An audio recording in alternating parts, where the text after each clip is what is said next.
buttercup, you're a Barbie doll.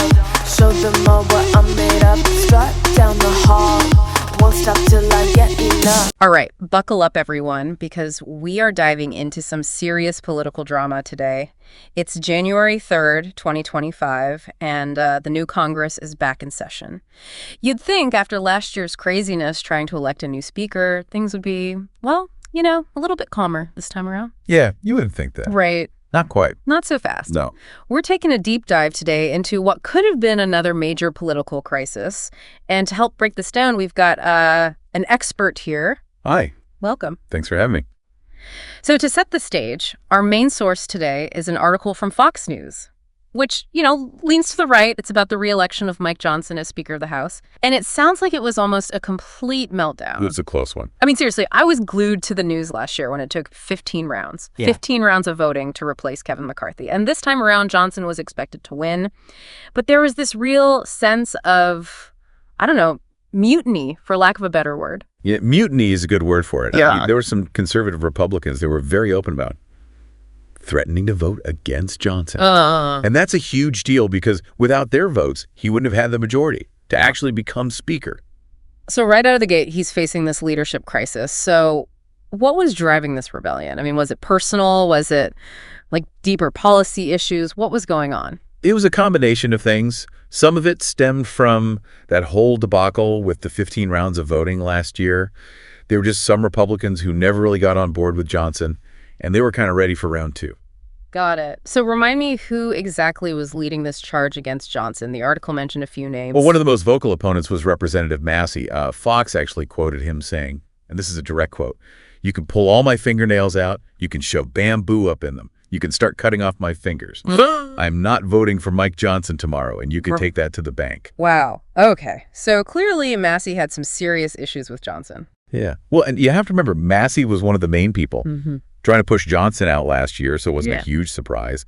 But saying something like that definitely fanned the flames. Right. So we've got this group of Republicans who basically want Johnson gone. But what about the rest of the party? Were they all like firmly in his camp? Well, there was another group adding to the drama. The House Freedom Caucus. Right, the Freedom Caucus. Yeah. Now, they weren't necessarily against Johnson himself. Yeah. But they saw this as a chance to, you know, flex their muscles a little bit. Okay, so for those of us who don't follow every twist and turn in Congress, remind us, what is the Freedom Caucus all about, and why were they stirring the pot here? Well, they're this group of very conservative Republicans. They tend to push for these more hardline stances on things like government spending. And they're known for using their votes as leverage to kind of get what they want. In this case, Fox was reporting that Chip Roy, who is a key member of the Freedom Caucus, was trying to secure a powerful committee chairmanship, probably the House Rules Committee. The Rules Committee, that's a big one. If you want to control what legislation even gets a vote, you want to be in charge of that committee. Exactly. So it was a power play. Yeah. And how much sway do they actually have? I mean, they don't have enough votes to elect a speaker on their own, but they can definitely make things really difficult for the party leaders if they don't get their way. So things aren't looking so good for Johnson right now. He's got this one group that wants him out and another group trying to grab more power. So what turned the tide? How did he end up winning? Well, he had a very powerful ally in his corner, former President Trump. Ah, yes, the Trump card. Yeah, just a few hours before the vote, Trump came out and gave Johnson his complete and total endorsement. On Truth Social, of course. Of course. So it seems like Trump's influence is still very much alive and kicking. Oh, absolutely. Yeah. It's hard to overstate how much weight his endorsement still carries, especially among these Republican lawmakers. Yeah, especially with all the rumors of him possibly running again in 2028. Yeah. Okay, so let's back up for a sec. How did the actual vote play out? Did it actually come down to the wire? You know, after all that drama and all that talk of a rebellion, Johnson actually won on the very first ballot. Yeah. It wasn't even close. Wait, really? So despite all those threats and the posturing, he had enough support to secure the speakership without this huge, drawn-out fight? Yep. So what does that tell us? Well, it tells us a couple things. First, Trump's endorsement probably did influence some of those hesitant Republicans. And second, Johnson must have been working some magic behind the scenes, cutting deals, making concessions to appease his critics within the party. So crisis averted. For now. But it sounds like there are still some pretty deep divisions within the Republican Party. So I'm really curious to hear what you think all of this means for the future. Like, are these divisions really healed? Or are they just papered over for the time being? That's the million-dollar question, isn't it? Yeah. I mean, it reminds me of trying to put a lid on a boiling pot. Yeah. You might get it to stop bubbling over. But all that pressure is still building underneath. So what does that mean for Johnson as he tries to lead the House? Is he going to be constantly looking over his shoulder, worried about another challenge to his leadership? I think it's safe to say he's going to have to tread very carefully. Yeah, I bet. I mean, think about it. These factions like the Freedom Caucus, they've shown they're willing to play hardball. They know they have the power to disrupt things. Which makes you wonder, what did he actually promise them to get their votes? Was it just about committee assignments? Or were there some deeper concessions on actual policy issues? It's hard to know for sure, unless you were a fly on the wall during those negotiations. Right. But if you kind of connect this to the bigger picture, Johnson has a huge incentive to keep the party united. We have a presidential election coming up in 2028. 2024 was a nail-biter. It feels like the whole political landscape is just more divided than ever, and a fractured Republican Party could really hurt their chances. Absolutely. So he's kind of walking this tightrope. He needs to keep those critics happy, Yeah. but without alienating those more moderate Republicans or independent voters. It's a tough balancing act. Yeah, it really He's playing 3D chess, trying to anticipate every move and counter move. Right. And speaking of big players, we can't forget about the Trump factor. How much of an impact do you think his endorsement really had? It's impossible to quantify, but there's no doubt it carries a lot of weight, especially among those Republican lawmakers. Many of them feel like they owe their entire careers to his support, and they don't want to risk being on his bad side. Especially with him hinting at another run for the White House. Exactly. Nobody wants to be on his enemies list if he decides to jump back in. For sure. But this is where things get really interesting. Trump's endorsement may have helped Johnson win this battle, but could it actually become a liability in the long run? Oh, that's a great question.